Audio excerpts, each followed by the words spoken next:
Welcome back to my channel Akash Seema's ব্লগে তোমাদের সবাইকে স্বাগত। জীবনে প্রথমবার ছেলের আবদারে ড্রাগন ফল এনে কেটে খেলাম, তো সবটাই তোমাদের সাথে শেয়ার করব। তো স্কিপ না করে পুরো ব্লগটাই দেখতে থাকো।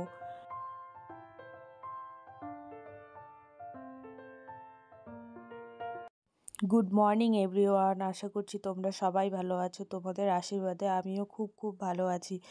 সকালবেলা ঘুম থেকে উঠে পড়েছি, আমার ছেলেও আমার সাথে উঠে পড়েছে। এখন বাজে সকাল 7টা। তো সকালবেলা ঘুম থেকে উঠে সমস্ত বাসি কাজ সেরে এখন আমি চাটা বসিয়ে দিয়েছি। চা বানিয়ে দিতে বলল শ্বশুরমশাই। তো আজকে আবার নিরামিষ। তো তোমরা তো জানোই যে নিরামিষের দিনে একটু বেশি কাজ থাকে, সকাল সকাল অনেক কিছু ধোয়া টোয়ার কাজ থাকে। তো সেগুলো সারতে আবার একটু দেরিও হয়ে গেছে। তো ঘর ঠর কিছুই মোছা হয়নি এখনও।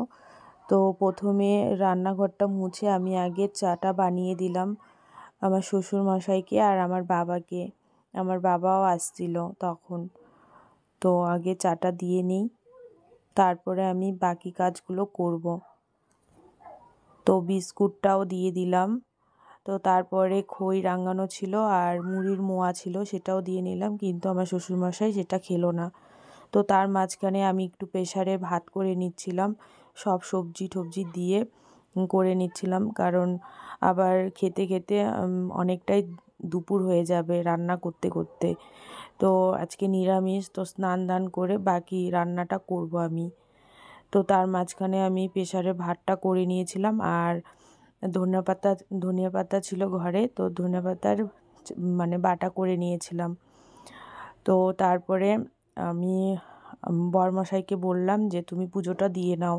তো ওই দিচ্ছে কয়েকদিন ধরে পুজোটা, কারণ আমার সকালবেলা কাজ সারতে আমার সকালবেলা স্নান করা হচ্ছে না কয়েকটা দিন ধরে।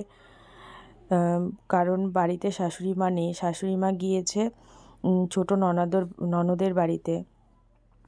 তাই সকালের কাজ সারতে আমার আর পুজো দেওয়াটা হচ্ছে না, তাই ওই বরমশাই দিচ্ছে পুজোটা। তো এখন আমি বিছানাটা উঠিয়ে নিব। তো তার মধ্যে আমার ছেলে গিয়েছে বই পড়তে, তো ওকে আমি খাইয়েই পাঠিয়েছি, হরলিক্স করে দিয়েছিলাম সকালবেলা। আমার বিছানাটাও উঠানো হয়ে গেল। তো আমার বিছানাটা উঠানোর পরে আমার আর কোনো কাজ ছিল না, বাসি কাজ সব কিছুই কমপ্লিট হয়ে গেছে।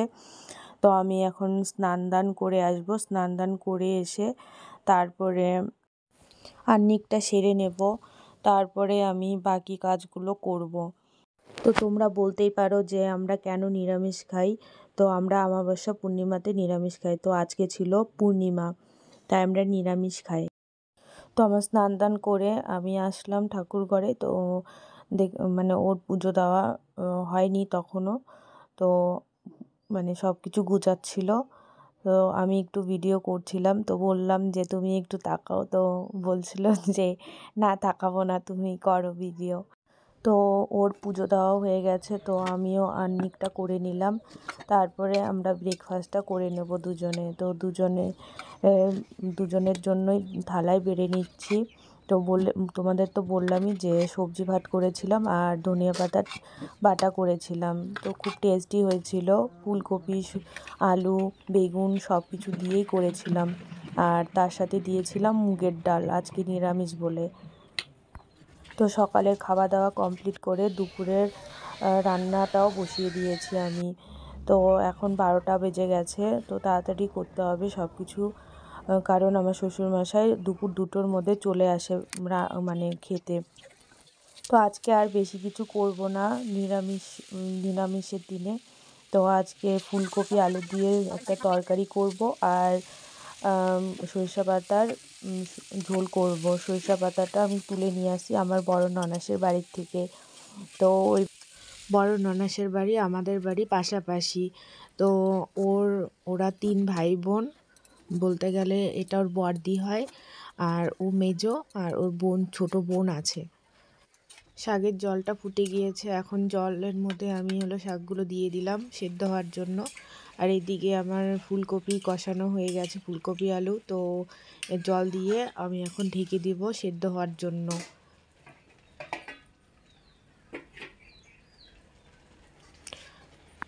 তো আমার এইদিকে শাকটাও সেদ্ধ হয়ে গেছে পুরোপুরিভাবে। তো এটা আমার ফোড়নটা দিয়ে নেব এখন।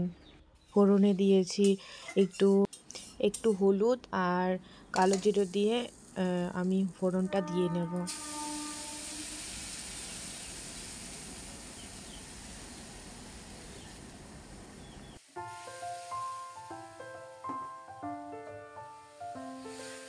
তো শাকটা সেদ্ধ হতে থাক, প্রায় শাকটা সেদ্ধ হওয়ার পরে নামিয়ে নেব। এইদিকে ফুলকপি আলুর তরকারিটাও হয়ে গেছে। তো এখন আমি এটাতে ভাজা জিরে গুঁড়ো আর ধনিয়া পাতা দিয়ে নেব। তো শীতকালে বলা চলে সব তরকারিতেই ধনিয়া পাতা মানে দিলে খুবই ভালো হয়, তো ভালো লাগে আর কি। ধনিয়া পাতা ছাড়া কোনো তরকারি ভালো লাগে না শীতকালে। তো আমার তরকারিটা হয়ে গেছে, এখন আমি নামিয়ে নেব। তো গতকাল গিয়েছিলাম ছেলেকে নিয়ে একটুখানি মানে মেসতুতো দাদার দোকানে। তো ওইখানে একটু দরকারের জন্য গিয়েছিলাম। তো সেখানে গিয়েই আমার ছেলে ড্রাগন ফল দেখেছিল। তো ড্রাগন ফল দেখে খুব আবদার করছিল যে আমাকে কিনে দাও। তো আমার দাদা নিয়ে গিয়ে ওকে ড্রাগন ফল আর স্ট্রবেরি কিনে দিয়েছিল। তো সেটা আর কালকে খাওয়া হয়নি। তো সেটাই আজকে দুপুরবেলায় বলছিল যে মাম্মা আমাকে ড্রাগন ফলটা কেটে দাও, আমি খাবো। তো তখন আর দুপুরবেলা কাটা হয়নি। তো এখন প্রায় বিকেল হয়ে গেছে। তো দুপুরবেলা সবাই মানে দুপুরের খাবার খাওয়া দাওয়ার পরে একটু ঘুমিয়েছিলাম। তো এখন প্রায় 4টে বেজে গেছে। ভেবেছিলাম ড্রাগন ফলটা লাল বেরোবে, কিন্তু লাল বেরোয়নি, সাদা বেরিয়েছে। তো সবাই বলতো যে ড্রাগন ফল খেতে নাকি ভালো না। তো আমার কাছে তো ভালোই লেগেছে। ড্রাগন ফলটা একটু মিষ্টি মিষ্টি লেগেছে, মিষ্টি মিষ্টি ছিল। তো আমার কাছে ভালোই লেগেছে, অতটাও খারাপ খেতে না।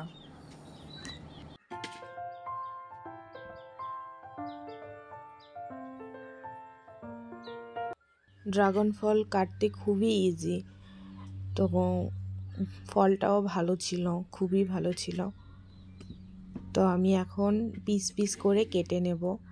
কেটে আমার ছেলেকে দেব, ও ঘরে মোবাইল দেখছে। তো কেটে তারপরে দিয়ে আসি ওকে।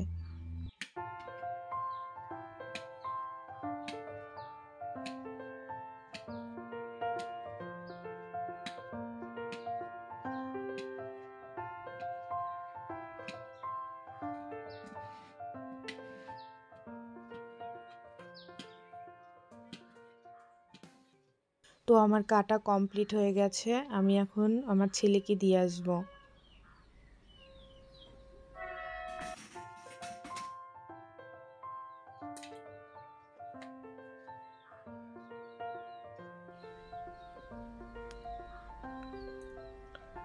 তো আমার ছেলেকে নিয়ে দিলাম। তো আমার ছেলের এক্সপ্রেশনটা তো তোমরা দেখতেই পারবে মোবাইলে।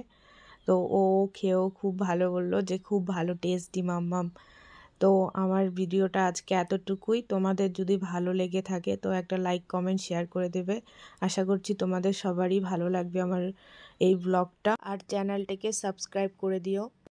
তো যে যেখান থেকেই আমার ব্লগটি দেখছো সবাই ভালো ও সুস্থ থেকো।